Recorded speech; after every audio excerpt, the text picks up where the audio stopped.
Hello and welcome. You found the Social Work Podcast. My name's Jonathan Singer, and I'll be your host as we explore all things social work. Today's podcast is on incorporating religion and spirituality into social work practice with African Americans. Or at least that's the official title. The unofficial title is, If My Client Brings God into the Conversation, What Should I Do? I spoke with Nancy Boyd Franklin, best-selling author, multicultural researcher, family therapist and clinical trainer, and recipient of awards from the American Psychological Association, Association of Black Psychologists, and the American Family Therapy Academy. When I was a social work intern, I worked with an African-American mother who had AIDS and whose 6 children were HIV positive. The father of her children had been an IV drug user who had died of AIDS. Well, this mother was in poor health and rarely sought her own treatment, and I had a hard time tracking her down because she spent most of the day, every day, on public transportation with one child or another, taking them to and from medical appointments. I remember being on the bus with her one day, because that was the only place I could meet with her, listening to her talk about how she had successfully fought hospital administration to get treatment for one of her kids. Now, being the eager social work student that I was, fully prepared to acknowledge my client's strengths and resources, I told her that I was in awe of her strength. "How do you do it?" I asked. Well, her response totally caught me off guard. She said, "The good Lord will give me only as much as I can handle." I had no idea how to respond. See, I was expecting her to say something like, "Well, a parent will do what a parent has to do," or maybe, "I don't know either, I sure could use a vacation." See, I expected her response to be much more textbook. You know, the kind of response that I had read about in my textbook so that I could follow up with, "And so if you took a vacation, what would be different?" Which makes no sense because she obviously wasn't about to fly off to the Dominican Republic for a week at the beach. Not so textbook. In that moment, on the bus, I found myself completely at a loss for words. Not that I didn't have a million things running through my head. I did. I just thought that they all sounded stupid. I mean, on one level, I was trying to figure out what she meant. Okay, she said that the good Lord will give her only as much as she can handle. Does that mean that when she can't handle any more, she'll die? Or that the good Lord knows exactly how much she can handle, and then when she can't handle any more, the good Lord will stop giving her things to handle? Or is there a third option I'm just not thinking about? Obviously, I had a lot of self-doubt. Because I was thinking, I'm just a social work intern, and I'm not really sure what I can offer her above and beyond what the good Lord can offer. So what now? Okay, so in case you got lost in all of my self-talk, here's a quick recap of my conversation. I asked my client a question, she responded. That's it. What should have come next was me saying something intelligent. Instead, what I said was, "Wow." So why did I have such a hard time coming up with an appropriate response? For one, being an intern and wanting to impress my client, I thought that I was supposed to be an expert in her life. I was supposed to know what she meant. I was supposed to understand her religious beliefs, her spiritual convictions, and I didn't, so I clammed up. The other thing is that what I thought I understood about her beliefs, I didn't agree with. I mean, she and I had a different belief system, and it didn't seem appropriate to argue with her, nor did it seem appropriate to agree with her, because that wouldn't be genuine. Another reason is that my social work education didn't prepare me to deal with issues of religion and spirituality. My textbooks didn't provide me with templates for how to respond when my clients brought up the issue of God. Prior to 2001, accreditation guidelines from the Council on Social Work Education didn't require schools to include information about spiritual assessment when they taught the biopsychosocial assessment. And I did talk about this a little more in detail in episode 2 of the podcast, Biopsychosocial Spiritual Assessment and Mental Status Exam, which you can find on the Social Work Podcast website. Another reason is that there's been a really long and contentious relationship between religion and the helping professions. Religion was either the answer or the problem. For example, you have the social work profession, which was in part rooted in the friendly visitor movement, which believed that the right version of religion was the answer to poverty. On the other hand, you have Freud's legacy of religion being considered an obsessional neurosis. So for many providers, the only safe middle ground was, religion's not within my scope of practice, and therefore I'm not going to deal with it at all. Well, today's guest, Nancy Boyd Franklin, would say that when religion or spirituality is part of a client's life, the effective provider has to deal with it, and we have to be able and willing to engage in conversations about it. Wow just won't cut it. Nancy would see this mother's belief in the power of the good Lord as a sign of strength and resilience, not weakness or pathology. She would also say that I could have simply responded to the mother's statement by saying, "Tell me more." In today's interview, Nancy spoke about the heterogeneity of beliefs among Black Americans. She and I talked about the difference between religion and spirituality, what a church family is, and why it's so important, whether or not social workers should ask about religion and spirituality if clients don't bring it up, and what the role of religion and spirituality is in traditional African American families. I interviewed Nancy at Temple University's School of Social Work. She was the invited speaker for the school's lecture series on social work research.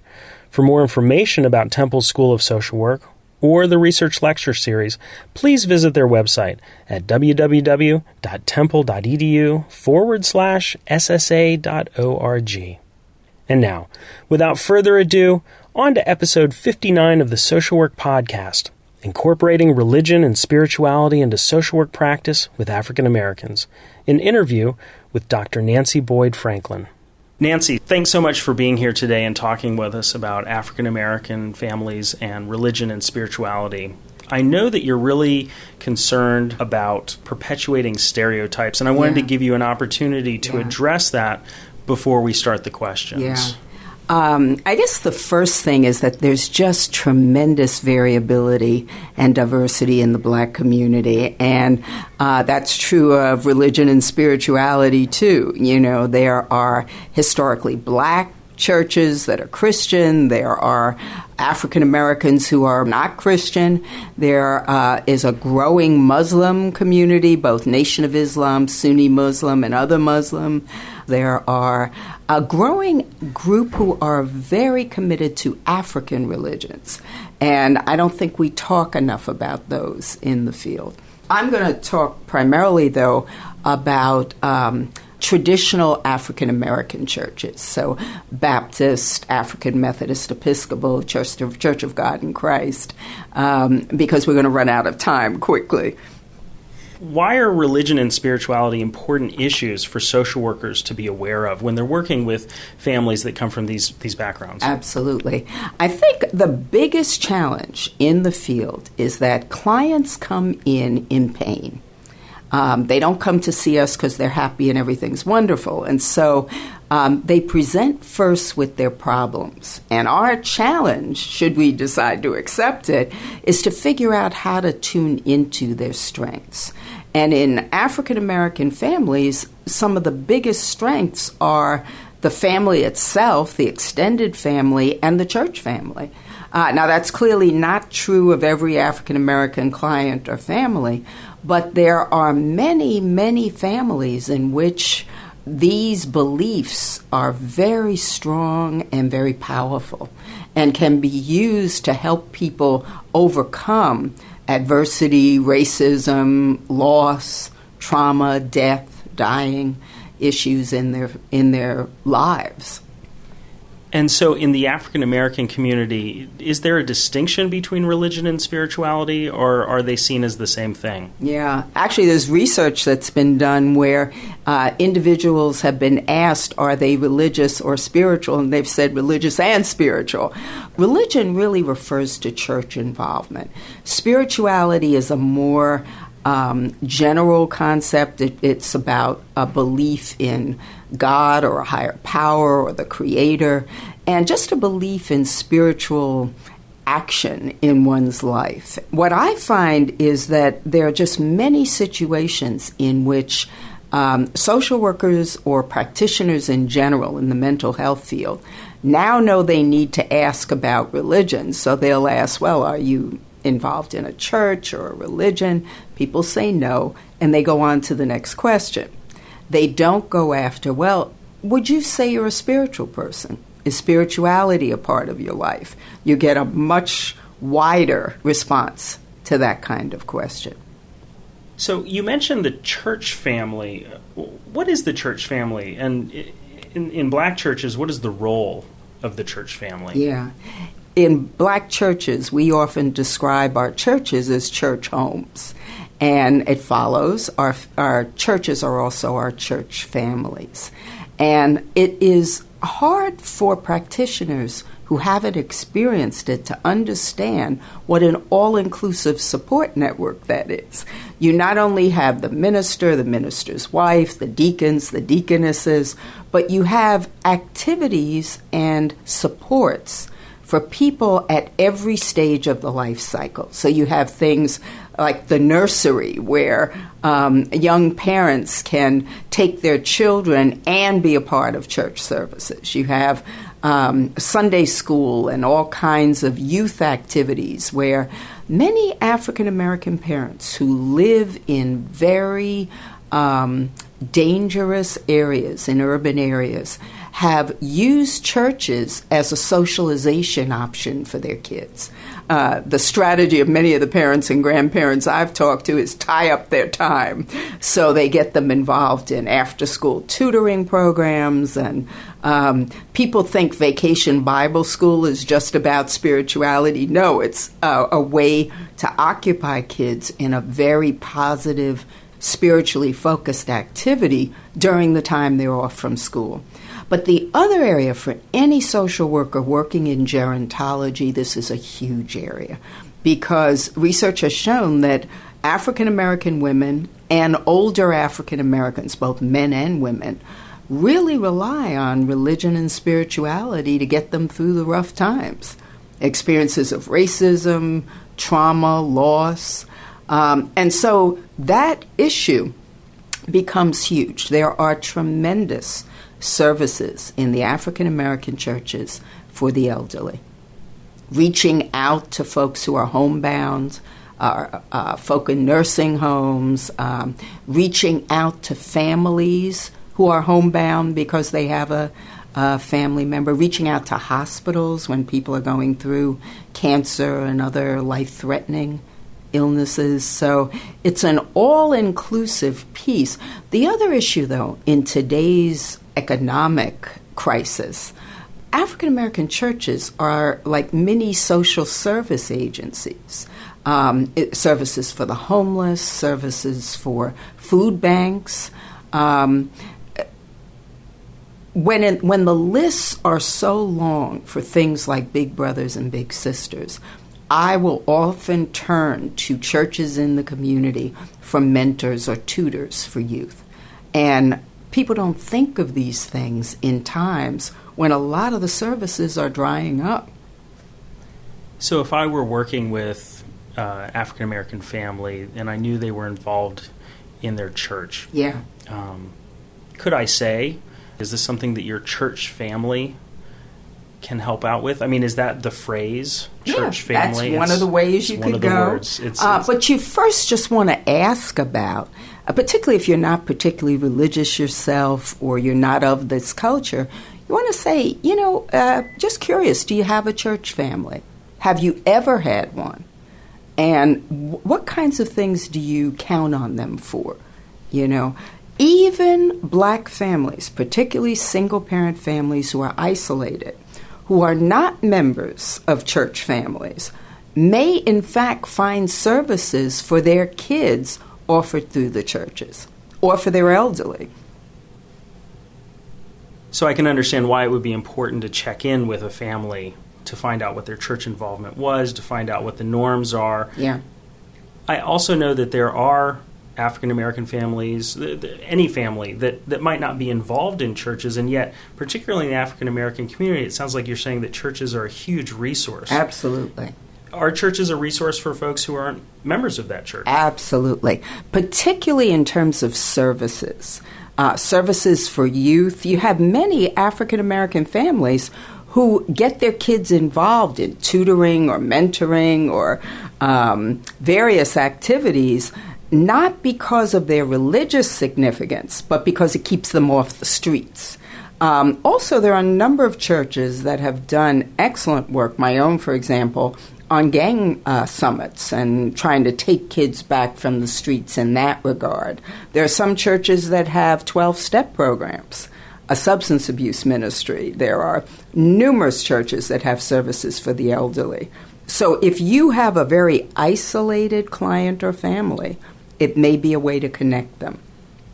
And I know that there's a researcher out of the University of Pennsylvania who has been doing work on developing suicide prevention programs through churches. Excellent. Which I thought was a very creative use of combining this issue of religion and spirituality as a protective factor with the environment that might be most stigmatizing around issues of suicide. Definitely. And Caslow, as you know, down at Emory, has looked at religion and spirituality as a protective factor in terms of suicidality in women who've experienced, African American women who've experienced domestic violence. And we'll put the link to those studies on the website for folks who want to hear more about that. Great. So I'm sure there are folks listening to this podcast right now saying, okay, sure, Dr. Boyd Franklin can talk about this, but I don't really know what to say. Yeah. Should social workers ask about religion and spirituality? Absolutely. And if so, how? And how might these issues emerge in therapy if they're not asking directly? Yeah, absolutely. I think one of the issues is that if you ask and you simply say, would you describe yourself as religious? And they say, yeah, I'm a member of a church, or ask, are you a member of a church? If they are, you're going to have a hard time getting out of the room because you'll be there 2 hours. If they say no, you want to ask, well, would you say, I know there are a lot of folk who are not religious, but they may be spiritual. Would you describe yourself as spiritual? All right? Tell me a little about your spirituality. Or tell me a little about your church if they acknowledge that they're church members. I get concerned because there are many people who know to ask the first question, but the important thing is to encourage people. I think the most important thing you can say is tell me more about it, so you get a sense of how much is this a part of their lives. If it's not, it's not. But if it is, for those African Americans for whom it's important, it's huge. Are there resources out there for folks who want to learn more about how to address issues of religion and spirituality? Absolutely. What are some of those? I would recommend my book, Black Families in Therapy. There's a whole chapter on religion and spirituality. Also, a book by Froma Walsh on spiritual resources in family therapy. I have a chapter in that book with actually one of my graduate students who did research on this issue and in African American families. And I would strongly recommend that as a possibility. I know that students and educators listen to this podcast, and I was wondering what are some of the implications for training in both the field and in the classroom? Yes. I firmly believe that this is an issue of cultural competency. That so often our courses that have a multicultural focus are very limited. And I really feel this needs to be a part of the training of social workers, psychologists, mental health professionals in general, family therapists, because for the families for whom it's important, and obviously it's not important for every family, but for the families for whom it's important, it's central. And it is a strength. It's a survival mechanism, If you ask somebody who's just had an incident of racism, how do you get through it? They talk about their spirituality or their religious beliefs. I've done research and interventions, as you know, in the Gulf region after Hurricane Katrina. And in New Orleans, Louisiana, Mississippi, I've been so impressed with the spiritual beliefs of the people. Even if they had family that helped them. You asked, how did you get through? They said, God sawed me through. And that piece is central to their resilience, to their survival. And so it is such an important area. When you do an assessment with an African-American client or family, it's got to be a part of the assessment. All right? Now, I want to remind you, though, that if it doesn't fit, it doesn't fit. I like the analogy of the camera lens. It's necessary to take the picture, but you've got to adjust it for each new client and each new family that walks in the door. Otherwise, you create a stereotype. So, coming back to this example that you were talking about, the folks from the aftermath of Hurricane Katrina. Yeah. When you talked about spirituality and religion as a resource. Yes. If my client starts to talk about that, and let's say I'm not particularly religious or I have a different religious belief, how should I go about being there for my client and going down that path without stepping on the toes of ministry? Okay. All right. That is a marvelous question. Therapy is not missionary work. All right. I think the most important ethical issue is not imposing our own spiritual or religious beliefs on our client. What I've found as a practitioner for years and years and in training other practitioners is if you ask, are you religious? Are you a member of a church family? Remember that you may get, yes, I'm religious and I'm a member of a mosque. All right? The challenge is that if you don't ask, you miss the opportunity to do strength-based work. And what I've found is that even if you spend 5-7 minutes asking about these issues, and all you have to say is it important in your life? If they say yes, say, tell me more about it. You'll be there for 2 hours. Trust me. That is the important part of the work. What's important is to recognize that you don't have to know all the little details. Cultural competency means being able to ask the question and then do reflective listening. So you're saying that this is really like your family. This is really central to your life. So you're saying in a different client, you're not particularly religious, but you're saying spirituality is sort of who you are. All right? Tell me more about that. You know, how might you use spirituality when you're feeling depressed or when you're dealing with issues in your family or in your life? So it opens up the dialogue in a way that can be very powerful. And then it can be incorporated into therapeutic interventions.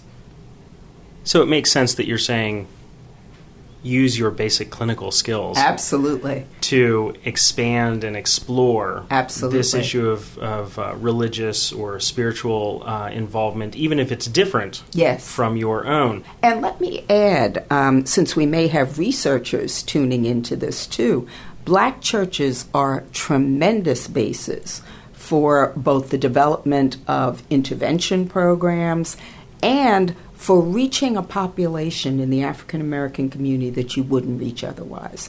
Black churches do a great deal of education and prevention. You know, stop down after church and get your blood pressure checked. And, those kinds of interventions are very, very powerful also.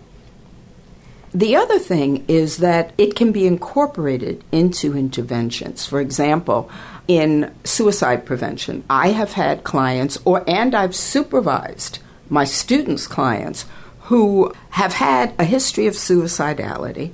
They've been hospitalized. In today's managed care world, it's a short-term hospitalization.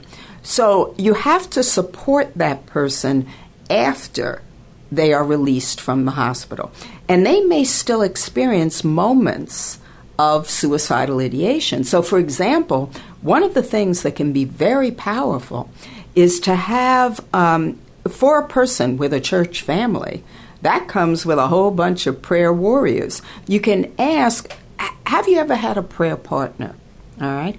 Would you consider having a prayer partner who can be an additional support for you when you're feeling depressed so you don't get to that suicidal point? So that person can pray with them daily. In addition to therapy, it's a phenomenal intervention. But if you don't know about it, you don't know to ask. So I would recommend the reading. Those two chapters alone would give the reader tremendous ideas. Also, African Americans use spiritual metaphors in treatment. My favorite is the issue of spiritual warfare. I can't tell you how many suicidal clients have described their struggle around suicidality as an example of spiritual warfare between the part of them that wants to adhere to their spiritual beliefs and the part of them that wants to end it all. So, Nancy, thank you so much for taking the time to talk with us today about religion and spirituality with African American families. Thank you, Jonathan. I'm looking forward to listening to the podcast, and I'd really be excited to hear more from your listeners about their interests. And along those lines, if they have questions, is it okay to contact you? Absolutely. All right, we'll put your contact information Wonderful. on the website. Okay. Wonderful. Great. Thanks so much. Thank you. I'm Jonathan Singer, and thanks for being with me today for another episode of the Social Work Podcast. If you missed an episode or have suggestions for future episodes, please visit socialworkpodcast.com. If you'd like to support the podcast, please visit our online store at cafepress.com/swpodcast. To all the social workers out there, keep up the good work. We'll see you next time at the Social Work Podcast.